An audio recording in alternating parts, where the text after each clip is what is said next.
নমস্কার বন্ধুরা, কেমন আছেন সবাই? গ্রামের ঘরকন্যা নতুন একটি ব্লগে আপনাদের স্বাগত জানাই। এটা আমার প্রথম ব্লগ, আর সকাল সকাল ব্লগটা আমি শুরু করছি। এখন বাজে প্রায় ওই 6:30 মতো।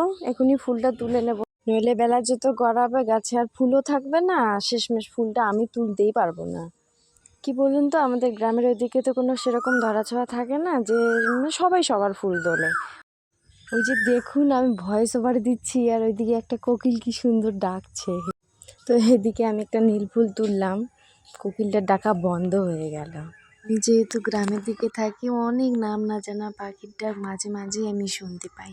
আমি তো মাঝে মাঝে কি করি বলুন তো, ওর ডাকের সঙ্গে আমিও তাল মেলাই। ও হয়তো বিরক্ত হয়, কিন্তু তারপরে আমার ভীষণ আনন্দ লাগে। আজ এই গাছে প্রচুর ফুল ফুটেছে। যখন গাছটা ছোট ছিল তখন 2-3টা মতোই ফুল ফুটতো, তাতেই আমার মন উৎফুল্ল হয়ে যেত। এখন তো অনেকগুলো ফোটে।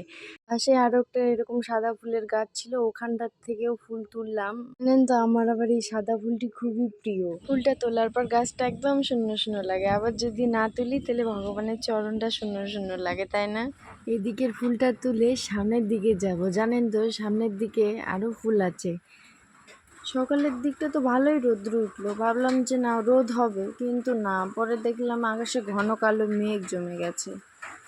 একটু একটু করে অনেক কটি ফুল পেয়েছি জানেন, সাদা ফুল একটা পেয়েছি, নীল ফুল। এদিকে তো ফুল তোলা হয়ে গেল আমার প্রায়। এখন ওই দিকে যাবো, দেখি ওই দিকে কীরকম ফুল ফুটেছে। চলুন আপনাদের একবারটি আমার বাড়ির চারপাশটা ঘুরে দেখাই। দেখুন, সবুজ আর সবুজ। এদিকে আমার নতুন গাছে ফুল ফুটেছে, একেবারে হলুদও না একেবারে কমলাও না, ভারী মিষ্টি কিন্তু ফুলের কালারটি। এইদিকে আমি রং বেরঙে অনেক ফুলই পেয়েছি, হলুদ, সাদা, নীল, আবার লাল ফুলও আছে। এদিকে দেখুন, আমার অনেকগুলো চারা গাছ গজিয়েছে। এটা হলুদ ফুলেরই চারা, যে ফুলটা তুললাম না ওই ফুলেরই।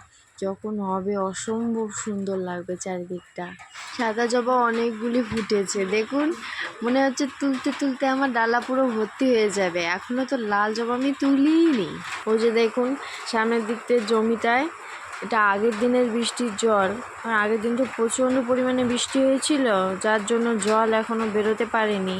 আজকে তো আকাশটা মেঘলা, আজকেও মনে হচ্ছে বৃষ্টি হবে, আজকেও জল জমবে। একদিক দিয়ে আবার ভালোই, জানেন তো, যত বৃষ্টি হবে আমাদের এদিকে তত মাছ হবে। খালে বিলে জমিতেও হয় মাছ, আর এই মাছগুলোই আমরা ধরি। বরফ দেওয়া মাছের তুলনায় এই মাছগুলো অসম্ভব সুন্দর খেতে লাগে। যখন এই বৃষ্টির মাছ ধরবো তখন আপনাদেরকে দেখাবো। জবা গাছটিতে অনেকগুলো জবা হয়েছে, জানেন তো, আমি তো লোভ সামলাতেই পারছি না, তবু কিছুটা রেখে দিয়েছি, সবটা তুলিনি। গাছটা একদম ফাঁকা করিনি, আর পরে যদি কেউ ফুল তুলতে আসে সেও একটু ফুল পাবে। চলুন, আমার ফুল তোলা শেষ, এখন বাড়ির উদ্দেশ্যে যাই। আকাশের পরিস্থিতিও খুব একটা ভালো না, বৃষ্টি এলে আবার সমস্যা হয়ে যাবে, ভিজতেও পারি। এই বৃষ্টিতে একদমই ভেজা যাবে না, ভিজলে জ্বর অবশ্যম্ভাবী আসবেই আসবে। তার থেকে ভালো তাড়াতাড়ি বাড়ি যাই, ভিজতে হবে না। বাড়ি এসে গেছি, আর এদিকে দেখুন আপনাদেরকে আরও ফুল দেখাবো। এগুলো হচ্ছে টাইম ফুল। এই ফুলগুলো রোদ ওঠার কিছুক্ষণ পরেই বন্ধ হয়ে যায়, বেশিক্ষণ থাকে না। আর এদিকে দেখুন প্রচণ্ড পরিমাণে বৃষ্টি শুরু হয়ে গেছে। আমি বললাম না আর একটু বিলম্ব করলেই আমি ভিজে যেতাম। এদিকে আমার পুজো দেওয়াও হয়ে গেছে, বৃষ্টির মধ্যেই পুজো দিয়েছি মাথায় ছাতা দিয়ে, ওই জন্যই আর ভিডিও করা হয়ে ওঠেনি। এটা তো বৈশাখ মাস, তো আমরা গ্রামের লোকেরা বৈশাখ মাসে ঝড়া দিয়ে থাকি, তুলসী মন্দিরে দেয় ঝড়া। এদিকে দেখুন কত পরিমাণে বৃষ্টির জল জমেছে। আর আমি এদিকে রান্নাটাও বসিয়ে দিয়েছি, রান্না হবে আজকে লুচি আর হবে ঘুগনি। বৃষ্টির দিনে এর থেকে দারুণ কম্বিনেশন আর কিছু হতেই পারে না। আমি খুব সাধারণভাবে রান্নাটা করেছি, যেহেতু বললাম যে বৈশাখ মাস, নিরামিষ আমাদের। তো প্রথমে কড়াতে দিয়েছি একটু তেল, ওতে দিয়েছি লঙ্কা, পাঁচফোড়ন, তারপরে আলু আর ছোলাটা দিয়ে সামান্য পরিমাণ ভেজে নিয়ে মশলা দিয়েছি, তারপরে একটু সামান্য পরিমাণে জল দিয়ে বাস নেড়ে চেড়ে ওটা নামিয়ে নেব। আমার রান্না এখানেই কমপ্লিট। এদিকে আমি লুচিও ভেজে নিয়েছি।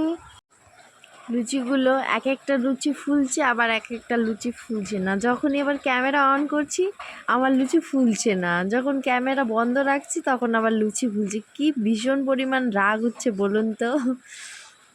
এদিকে আমি লুচিটা ভেজে নিচ্ছি, ওইদিকে মা বাবাকে আর ঠাকমাকে খেতে দিয়ে দিচ্ছে।